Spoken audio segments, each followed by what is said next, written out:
Oh,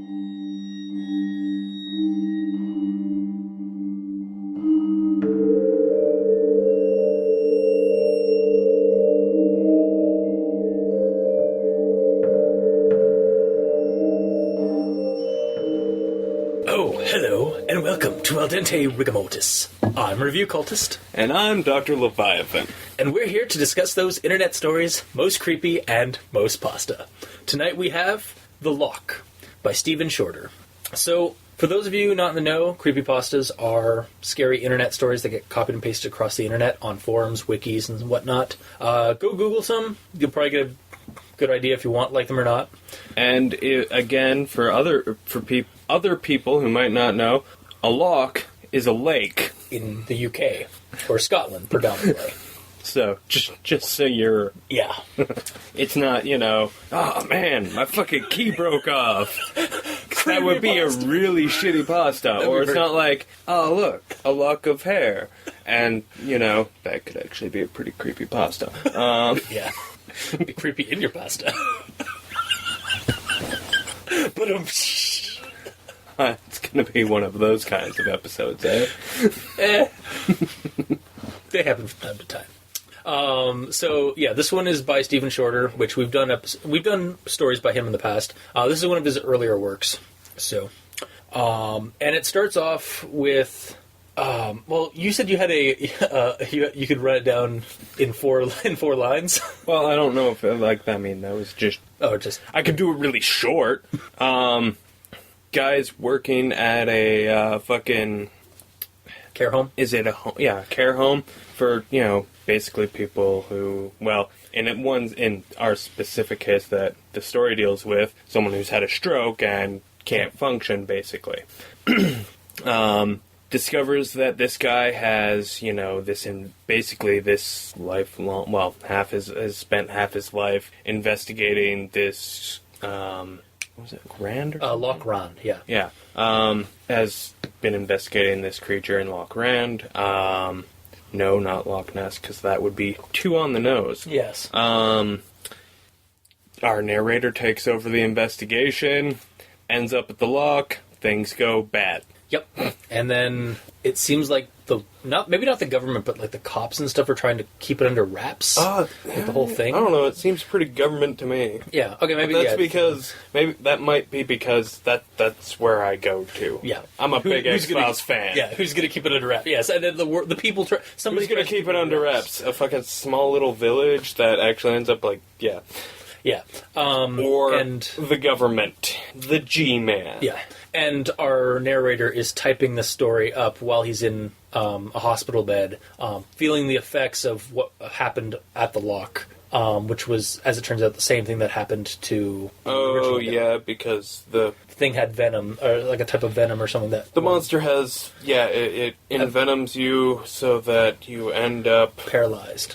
It's a stroke. They say that the guy in the care home had a stroke, but that's never actually confirmed in the story. Mm-hmm. So maybe he didn't have a stroke, and it's just the toxin, how it affected his body. I've actually heard of this. Sorry, I've actually heard of this kind of thing happening because a while back there was an aquarium that had brought in some imported coral. What they didn't realize was that the coral had something inside of it that had been gestating, and it turned out a giant sea centipede had been living inside the coral and been eating all the fish in the aquarium. And when they went to take it out and stuff like that, one of the handlers got bitten and lost all feeling on one part of his body for the rest of his life.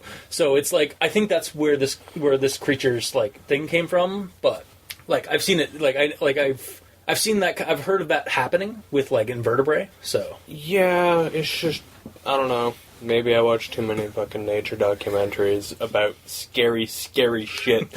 Yeah. Just fucking, it's tiny and it fucking just kills you in an instant because it shuts down your entire nervous system. The whole thing, exactly. It works like the paralysis venoms, but it shuts it down so that you're not even breathing. Yeah.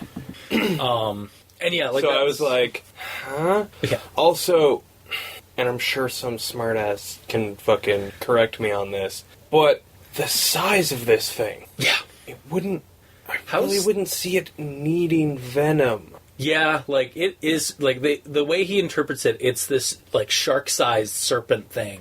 Yeah. That's living in this, like, also... And there's a reason sharks don't have venom. Yeah, they don't need them.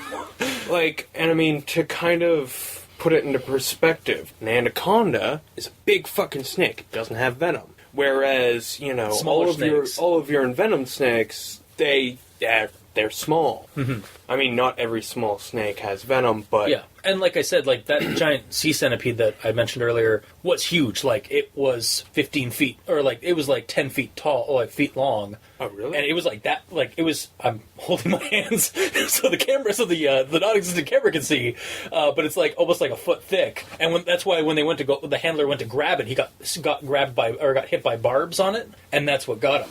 So I think it's, again, like, there's some parallels between that actual true event and when Stephen was maybe writing this. I don't know for sure. Stephen, if you want to reply back on that, that'd be appreciated. But yeah, I just figured it was like somehow, like, I know that like most small creatures that are poisonous are for a reason, whereas the larger ones don't really need to because Well, yeah, but they've got a lot of smaller shit that they can prey upon. Yeah. So, I don't know. It's a muddled, or it's a murky subject or debate, because, yeah, also that it's a marine creature, and, like, marine creatures have really interesting, like, diverse ways to kill people, or to kill things, regardless. Like, I mean, I know, like, we mentioned sharks are big, so they just bite, but there are, like, a lot of... like other like sea-faring creatures that are large that have barbs and shit, right? I can't remember if it's a shrimp or whatnot. There's one that fucking shoots like air. Oh yeah, shoots superheated air. Yeah, but I guess it's probably water. Yeah, but I think it's it boils the water like a stream of boiled water. Yeah, it's like torpedo shrimp. Torpedo shrimp? No, it's bullet shrimp. Yeah, bullet shrimp. That's it. But yeah, regardless. But yeah, so I don't think it's superheated. I think friction of it's shot out so fast that the friction superheats it. Yeah. Regardless, that's we're just kind of going into like marine biology and how it equates to this creature. Which also, at the very end of the story, it's speculated that this creature may not even be of Earth, because there's a landmark he mentions in the story. Also, yeah, and like, we do a rundown. That actually felt kind of cheap. I'm not gonna lie. Yeah. So I guess that's it for the rundown. Really, like we gave a very quick rundown of what happens. I mean, there's a lot of stuff that goes... Like, there's a lot of detail. Oh, there are a lot of fucking words, and that actually will bring me to another problem I have with it. I did find I had like three words that I like looked at, and I like looked at it with like a slight nod to my head, and I was like, what? And I had to Google them like mid story. It's like, holy shit, that's an actual word. Okay, cool. And then I went on. I didn't have any of that. But you actually bring up a point. I didn't realize I was reading a story written by someone I'd already read stories by. But and I think I purposely we'll have to. Well, yeah, you never let me in on your fucking schemes. Whoever wrote this, and I mean now that I know it's Stephen, okay, fine. But they clearly own a thesaurus. Yeah, this is not the time to bring it out. Yeah, it's like. Fuck, I can't remember. There was like the fucking camera is extortionately expensive. Yeah, exactly. Yeah.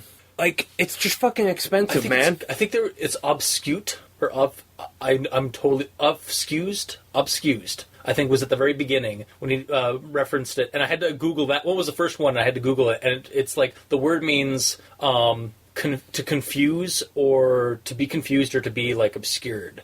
So I read it and I was like, why didn't you just use something simpler? Like, I mean, granted, like I appreciate now you've let me added something to my lexicon, but like, ow. And I've just added lexicon to yours. Yeah. Yeah, it's not something that you typically like. It's great, but you're trying to tell a story, and by having you Google the word, it breaks your flow of reading the story.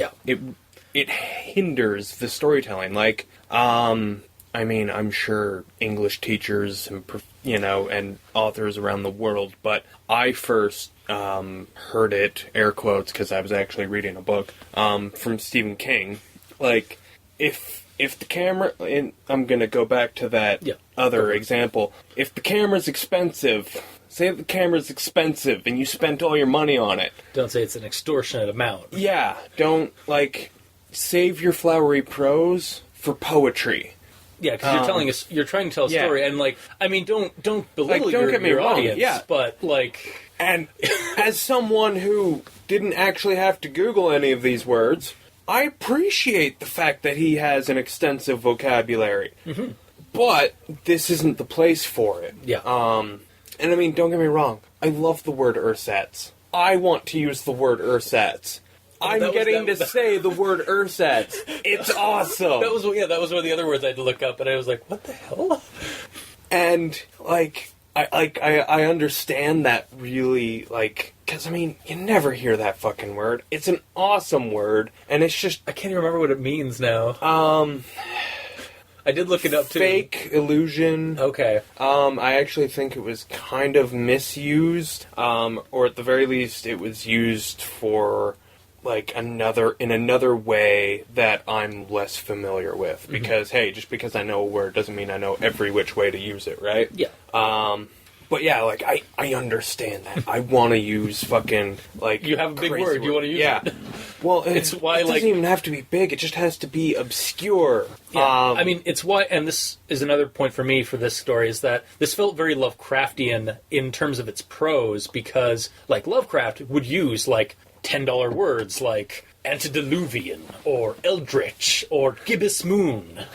Like, thanks for throwing out $10 word. I love that phrase. But yeah, like, and that's what it kind of felt like. It felt like this whole story from top to bottom feels very Lovecraftian. Oh god, and I know that's where he was going with it. But and like it was a great direction to go. Yeah. But I mean, like from the passing of the torch from one investigator to another, to the grimy, fishy, lake town. Oh fuck! And like the creature itself and like the whole thing, and even the ending was very like a Lovecraftian ending. And I know that is probably what Stephen was actually going for. Oh yeah, Yeah, I'd go to the mat saying that yes, this is fucking Lovecraft inspired. Mm-hmm.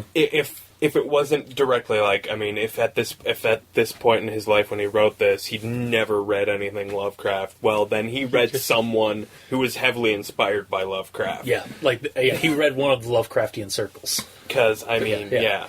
Yeah, and like again, I loved it for it because like there's a lot of detail in really this. Good like, at a lot that. of again, there's a lot of good like description of the town, of the situation, of this poor man that he's passing on the torch to. I actually really like. I felt for these two characters more than I felt for in some other creepypastas. I didn't really feel for the main character, and I think that was actually the narrator. Yeah. The old dude. Yeah, he had sympathy points. Mm-hmm. And he's actually part of the reason I didn't have any sympathy for the other guy, because, like... The other guy was just... kind of... I mean, he stumbles upon the... Like, he's flipping through the old dude's photo album without any, like, permission. He does go to mention that he didn't... That he feels bad. Yeah, like, I mean, but he's a likable... But he still does it. But he's a more likable character. Like, I think it's because we came off of the Strangers. Well, and he's a more likable character because he actually, like, explains himself. And that it was not out of, like, malice or anything like that. It was just, like, out of, like... I mean, people are going to be curious. Like, I'm not going to lie. I hear you. You hand me a photo album, I'm going to first thing I'm going to do is open it. I'm not going to wait for your say-so. But... Yeah, no. It could have been handled so much... It could have just happened in a different manner. Like, him and the old man could have been going through the photo album. Yeah. It's that easy. Yeah, like he could have like been like, "Hey, do you want to look at this?" And then they look through it, and then they find that one spot where it's missing. And he's like, and the old man's just like, nope, we can't do this. Yeah, turning the page or like, I don't even know if he could. He seemed to be able to. He could move. Well, no, he could fucking move. He threw a fucking wheelchair with some great effort, but like he can do things just with great effort. But I mean, like, there's a big difference between throwing and turning a goddamn photo. I mean, like, there's no, and like, I don't want to like come off. We're not coming off as like people with strokes are like it's a horrible. It is a horrible thing, and we're not making light of it. It's just this character has it in the story, so. I don't know, I felt like I had to say my ass there, so... Fair enough. I mean, Yeah. But yeah, so like, yeah, like there, it could have been dealt with a lot, like a little bit more, than, like a little bit more, so that the character was in a better light than when he did it. Exactly. And I mean, granted, it all does kind of culminate in the narrator fucking kidnapping this. Like, you're right, yeah. And that was when it really lost me. Like, any sympathy I could have had for the character up to that point, but I mean, like, I would have lost. But at the same time, I mean, again, like it explains why he did it in a way that, like, I kind of still feel sympathy for him, because I this is definitely going to, like, this is not going to get, and this isn't going to end well for the guy, for the old man. This is his last trip. Like, that, like, going into this. But, like, could you, like, if you were in that situation, could you really just leave this guy that you've been spending this much time with and talking about the story and, like, this obsession that you've been passed on to? Could you really leave him behind? Yes. All right. I don't know. I would at the very. I don't want to be responsible for people's deaths. At very least, I. Or if don't I know do, I'd have, like, I want it to be very personal. I don't know. At least I could have, like, a very hard time debating whether or not I should. I think. With that, like, I think ultimately, I'm not gonna lie to you, I would feel bad about leaving the old dude behind, but there is no question in my mind that I would leave him behind. Yeah. I'd be like, dude, you're in a wheelchair, I gotta go on water. I'm not a strong swimmer myself. Yeah, that whole thing was just like, oh god, this is gonna end poorly. This is gonna end poorly. And honestly, when the wheelchair goes down, I figured it was Occupado. Exactly. I was, like, surprised, actually. That was a really nice touch, Stephen, when you wrote in that, like, when he gets back up on the boat, no, he actually was there. He used what strength he had left and threw his chair down. It's like, that's actually a nice twist. I appreciated it. But well, it's probably easier to get out of a wheelchair and throw it over than it is to get you and the wheelchair out. Yeah. Okay, so another thing I had with this was that, so for at a certain point, like, the pace kind of changes really drastically to me anyway when I first read it. Like, we're going in and we're learning all this stuff, and then it gets to the fishing village, and they go out onto the lake and stuff like that. And again, like, everything's being beautifully narrated and, like, described to us and stuff. And then he tips over, he goes into the water, and then we just have this huge just dump of, like, the whole scene, the whole action scene underwater. I don't know why, but for some reason that whole sequence of events, from him falling in the water, meeting the creature, almost getting killed, and then him getting back up on the boat when it gets distracted, felt very, and then continuing on to the very end, it felt very rushed to me. Like, he was, like, trying to get to the climax and quickly as possible. See, for me, but I don't know if it didn't. That's for me. The underwater bit, that's just how that should have happened. Yeah. Like, it should have been that short. It should have been that rushed. Okay. To me, it kind of, I mean, it takes so damn long because, again, it's described in such detail. And, like... And with the with all of the just fucking over-explaining that the rest of this story has, it still took too damn long to read, but it does kind of, like... It almost feels like... It puts you more in his shoes. Yeah, like, it almost, like, to me, like, I don't know if it's a bad thing or a good thing, because... Or if it's really a bad thing, because I was reading it, and I was enjoying all the detail about this creature and, like, this whole event that was transpiring, but I felt like I was reading it really quickly. And I guess that's actually what it was supposed to do, but I just felt like it was suddenly, like, the pace had, like, upped, and I wasn't ready for it after the whole rest of the story. Think about if this had been a movie, though. Yeah, it would have been... That would have been, like... The big... Maybe 90 seconds. Yeah, like, that's... Yeah. That's honestly what it feels like. It wouldn't have been much longer, so it would have been just a moment of chaos and panic and, like, shaky cam. Exactly, yeah. It would have been like the quick, or the action sequence in, like, a movie, after, like, the rest of, like, the movie's, like, been kind of culminating to this point. Exactly. Now, if it were to have been made well, that's what it would have been. Yeah. Yeah. So let's face it, I got some beef with a lot of shit about that. Yeah. Which we're not going to get into, because we don't have time. We don't have that kind of time. Yeah. The other thing, like, as the end comes, like, he blacks out because, like, a Lovecraft character, and then wakes up in a hospital, and he's discovered that they're draining the lake because of a boating accident, but he's not sure if that was actually the thing or if it's actually what they did out there. Maybe they saw something on his camera, because his camera was also like apparently taking shots while he was underwater the whole time, which I really don't understand. But okay, it wasn't described. It wasn't mentioned until like that last minute thing. Yeah, and I was like, oh, that's I mean, okay, that's a convenient way to cover your ass. Yeah, he wasn't given the internet. Like apparently he was like the government just completely put this whole thing under wraps to a degree. But he was able to get some information from like family that send him letters and stuff, which the government's trying to crack down on him like doing stuff. Why are they letting like letters that have information and stuff on it? Like they would be checking that shit. Yeah, and I mean, also that whole thing, because okay, he's holed up in the hospital. But he's typing this on the typewriter that the old man willed to him, which I don't want to get into that. It was kind of like, it was a contrivance. Like exactly, because it's like, how long has this old guy known you? And I mean, maybe it has been a couple of weeks. Yeah, but I mean, this isn't will-changing stuff, man. And I mean, to change your will over a typewriter and some fucking news clippings. Wait, also, I'm going back to that scene where he like picks up the mirror, and when the guy like points out to where like the mirror and stuff, and he like pulls it down. I would have probably like, based off how much shit was on that back of that mirror, I would have noticed that first rather than the wall.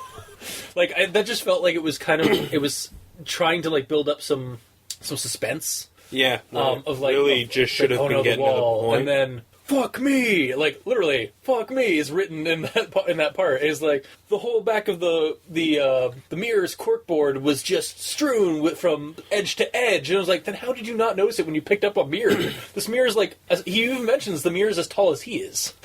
See, and I think that's honestly my biggest that leads back to the gripe I keep going back to, is that this story really just needs to just fucking get to the goddamn point sometimes. Mm-hmm. A lot of the time, to be completely honest. Just because, like, from the, excessive use of vocabulary to shit like that, because that's not the only instance of, like, building suspense in a non-suspenseful part. Mm-hmm. Stop. Like, the best one, actually, I think a good one was when they're on the lake and is like, did something smudge the boat? Yeah. But that's because that was because it's so close to the... That's because it's building up to that. Exactly. Yeah. Like, there are some, like, the guy who takes people out on the boat. Yeah. Like, they get his ad from... It's not, like, it's shut down, but he's willing to, lend you his... Yeah, he's willing to rent you a boat. It's like, then... Fuck! Just do that, then! Yeah. Like, skip shit. It's okay to skip shit. It would... Honestly, I mean, you could have gotten that information from the, you could have gotten a number from the guy at the hotel, and that could have been the whole thing. You didn't need to have... Or he could have just still been in business. Yeah. Like, that it's too. not that fucking difficult to, have the boat rental guy be like, yes, you can rent a boat. Yeah. Like... God damn it! Just so much of that. Like, I appreciate, like, the building of, the setting and shit, but at the same time, like, you're trying to tell a spooky story. Please just get us to the spooky story, or part of the spooky story.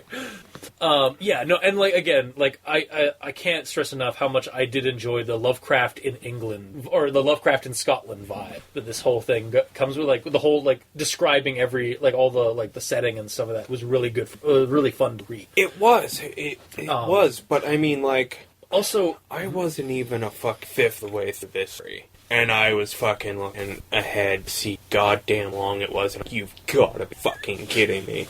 And, like, I was just...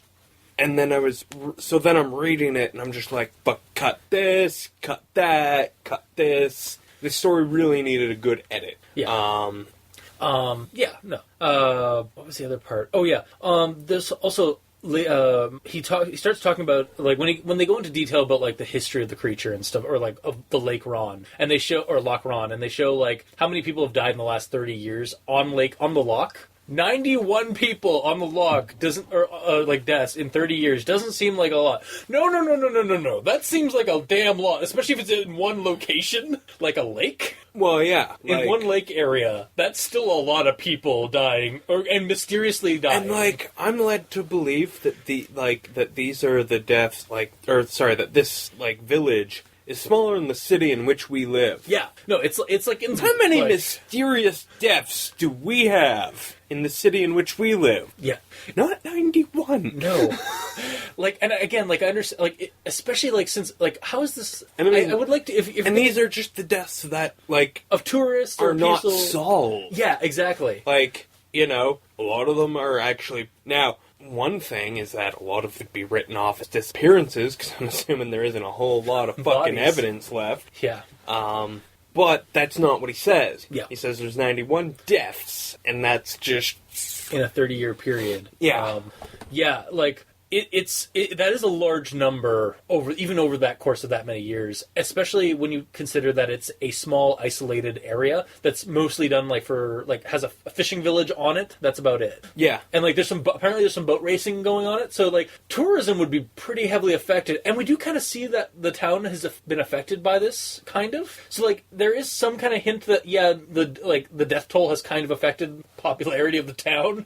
Maybe, or maybe just that it's isolated. But apparently, no one cares. Yeah, exactly, and he says that nobody cared about these deaths. And we're gonna move away, or we're not gonna move here, but we're not gonna look into it. Yeah, at all. We're not gonna talk about it. It's just it happens. We're affected by it. We don't talk about it. Yeah, I don't know. It does seem a little again contrived. Yeah. I would like to... I'd really enjoyed the read of this, so I would actually like to see some more explanation on that, why it's being covered up and stuff. And then we get to the end part where we find... Yeah, so there's a landmark on this lake, on this loch that starts the whole thing. Back in the 60s, there's a cheese whiz, or Swiss cheese whiz, Swiss cheese rock, which is a hole, just a rock with a bunch of holes in it, essentially, large holes. On the lake, cratered. It's a cliff face that is just pockmarked by all of these caves. Sorry, yeah, yes, that's what I meant.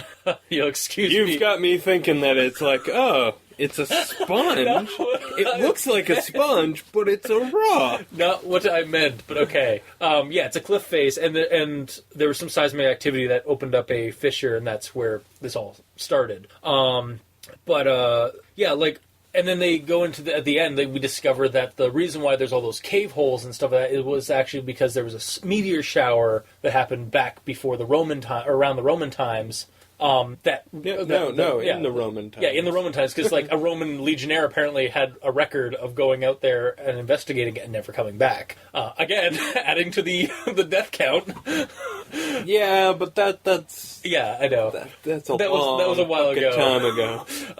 And then, we get the find out that this thing may not be of Earth. That's actually an alien creature that's been living in the Loch. And because it's immortal in the way some jellyfish are, but it has to keep eating in order to stay because of its high metabolism. So my question is, why is this Loch even why is there even a village on this Loch remaining? Because beneath fish. Yeah, but after that much time, why isn't just... I don't know.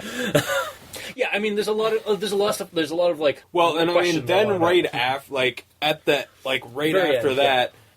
There's how many fucking deaths? In a single week, in a single 2 days, yeah. There's a bunch of deaths. They're all going down through water lines and stuff like that. There's a fucking class of children and their teacher just eating in a pool. Fucking numbed. And the one survivor says it was a giant scary fish. And it was just holy shit. Yeah, exactly. It's kind of creating this, this thing has gotten out of the log. It explains how it got into a pool, but then it doesn't explain, A, how the fuck it survived in the pool, because, if Chlorine. It lives in water, the pool in a loch, and the water in a loch, and the water in a pool are very different, and that's not good for fish. There's a reason there aren't fish swimming. Yeah, there's a reason they don't last long in pools. Yeah. It's a reason we chlorinate pools. Exactly. To kill shit. But also, they don't explain how it got out of the pool. Because, I mean, okay, theoretically, it could have gone the same. Except for the fact that it's going to be going against the water pressure. Or, like, it doesn't say that. Yeah. Just many... Yeah, again... Like, leave the fucking pool out of it. Yeah, like, have it, like, I don't know, like a beach. Like, just have, like, because it was going strong for a while. It's like, oh, it's connected, there is an actual legit theory of, like, lochs in Scotland all being connected through a waterway. It's like a conspirity thing. Yeah. And it's, again, same reason why... Maybe you shouldn't use legit and conspiracy to describe the same thing. I mean, there's like a real world theory, is what I meant by legit. Like, there's a real world theory out there that of like that's why people think that Loch Ness monster is actually the same type of monster that is in other like lochs nearby. Is that they're all connected to the same thing? But but these are also people who believe in the Loch Ness monster. Yeah. What are you talking about? I like that tone of voice. But yeah, like I really like I could get into that because that's an actual theory that I've heard of and that like I can buy that. But then it goes into the pool thing and it's like the whole chlorine thing and then how's it getting out of that pool? You've caught it. Yeah. Like it took a busload of kids and a teacher, but you caught it. Yeah. Crisis averted. I mean, that's my stance on it. Yeah. And apparently the government's, like, hardcore onto, like, covering this up and trying to catch this damn thing, and they just let, like, that many people die. Yeah, and I mean, because up until now it's been confined to one loch, but then the explosion and blah, blah, blah, and the draining of the lake, so it has to move, and it can, so it does. Kind of questioning hasn't until then. Whatever. Yeah. Maybe the fish population in that loch was really healthy up until 30 years. For the last 30 years. But regardless, it's it's out now, and I think honestly, the story would have been better without that. Yeah, I think it would have been. I think it would have been that so much escalation at the end if it had just been still in the loch. Yeah. Or or have the reveal where like they had drained out the loch and they found tons of bones from maybe they never found it, or maybe they did catch, or maybe it was like there was a big hush over it, but they did find like bodies under in the water. Yeah, I would be fine with that. But they didn't find the big serpent or what have you, or just not even have them involved. Just have it's still out there in the loch. Exactly, you don't have to fucking escalate. Yeah, the escalation was very kind of jarring for me too. I appreciate it's unnecessary, and to go back to what you've said several times, this being so Lovecraftian, I felt like that kind of maybe not ruined it, but lessened that Lovecraftian vibe to me. Yeah, because I don't know. I will say, it's actually where the ending kind of ruined Lovecraft for you. It actually just struck true the whole tribute of this whole story to Lovecraft, because in the Shadow over Innsmouth, the government comes in and takes out Innsmouth and bombs the Devil's Reef. Yeah. So it felt very much like it was the Shadow over Innsmouth tribute of the government coming in and rolling in and trying to stop it, but not being able to because it honestly I can see a lot of parallels between this story and the Shadow over Innsmouth. Yeah. Minus the fisherman. It just, I don't know. For me, because I wasn't necessarily don't get me wrong, that village was Innsmouth. Yeah. But I wasn't necessarily, I was definitely getting the Lovecraft vibe, but I wasn't necessarily going with Shadow over Innsmouth. I was just going with general Lovecraftian vibe. So, for me, the whole government involvement and the escalation, for me, it was probably. Exactly, because most of the time, Lovecraft's story ends, and there isn't a great big, huge government involvement. No. You're lucky if people are still alive. Yeah, there's usually no cover-up. There's a couple of Lovecraft stories that do it, but but the bulk of his work, it's guy finds something horrible that wasn't meant to be found, and then that's it. Yeah. And then he blacks out and wakes up in a hospital, and that's it. Or what and the big unseeable thing or unhorrible thing is still out there doing its thing because nobody else knows about it, and everybody thinks the person that saw it is crazy. Yeah, I know. I do understand where you're coming from, where it ruins it, but I also saw the parallels between a specific story from Lovecraft. It didn't ruin it, lessened it. it hurt it for you. Yeah. Yeah. Was there anything else that we want to... Ursets. That is all. Yeah.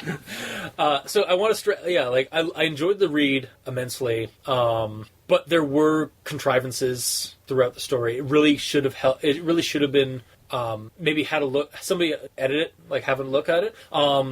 But also at the same time, I know that this is one of Stephen's earlier stuff, and he has definitely produced stronger stuff since. So he's definitely, I feel like he's grown as a writer. From this. I can't remember which other stories we've read that he had written, so I don't know if my opinion is any different on this one than other ones, but it definitely needs editing. Mm-hmm.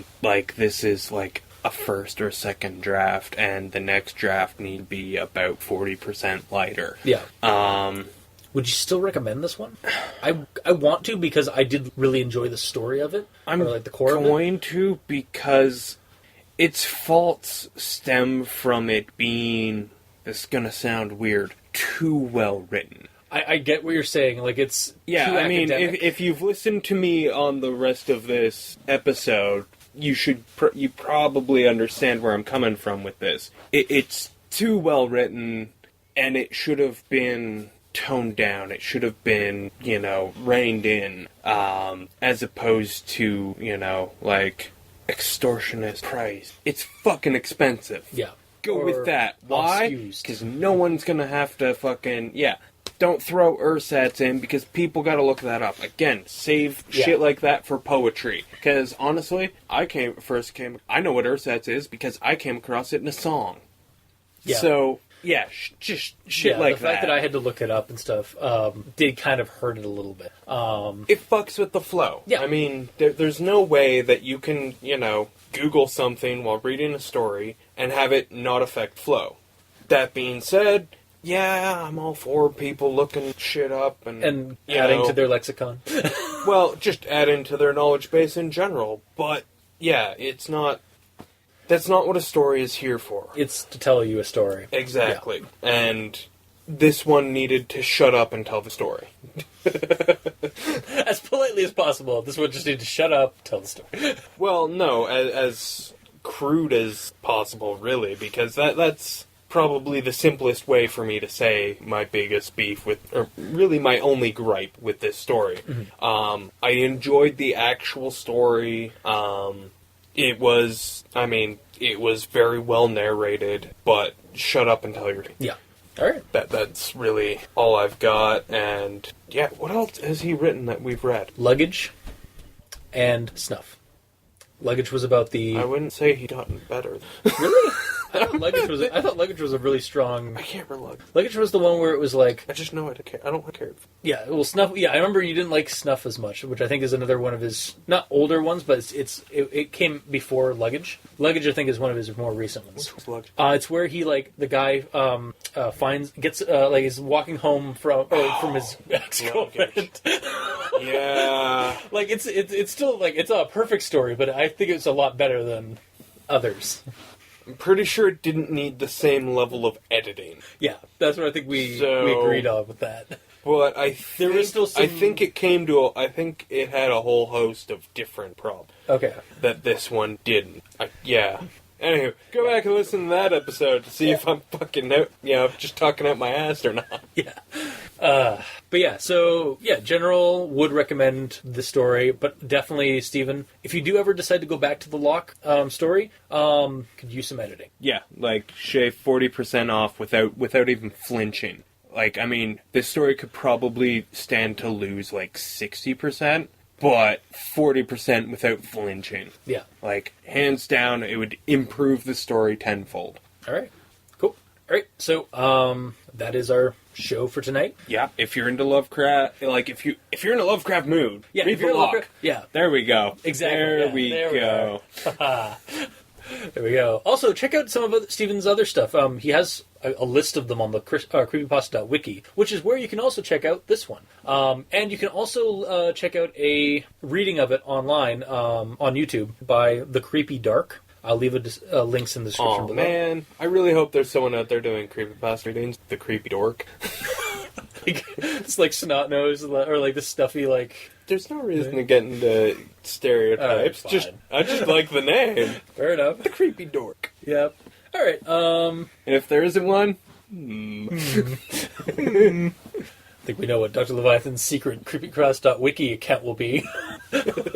Definitely check it out. It's worth the read just for the detail that's done in it. And the story is is a very good, strong homage to Loch. So if you're a Lovecraft fan, go check it out. That is it for this week. If you like what you heard, or you didn't, or you have comments, questions, or concerns you'd like to pass to us, you can leave them in the comment section below, wherever this gets posted, whether it be on YouTube, Tumblr, Facebook. We're both on Twitter, so Dr. Leviathan or at Review Cultist. You can also send us reviews on iTunes. That would be awesome. And you can also send us emails at aldenterigamortis@gmail.com. That's aldenterigamortis@gmail.com. Or you can also send us suggestions for other creepypastas you'd like us to review on the show. Also, if you would like to support us, you can donate. If you go to the crazonstudios.tumblr.com website, you can check out all the title cards for each episode, and on the side, there's a little donate button. So, until next time, I have been your host, Review Cultist. And I'm still Dr. Leviathan. And this has been Al Dente Rigamortis. Sleep well.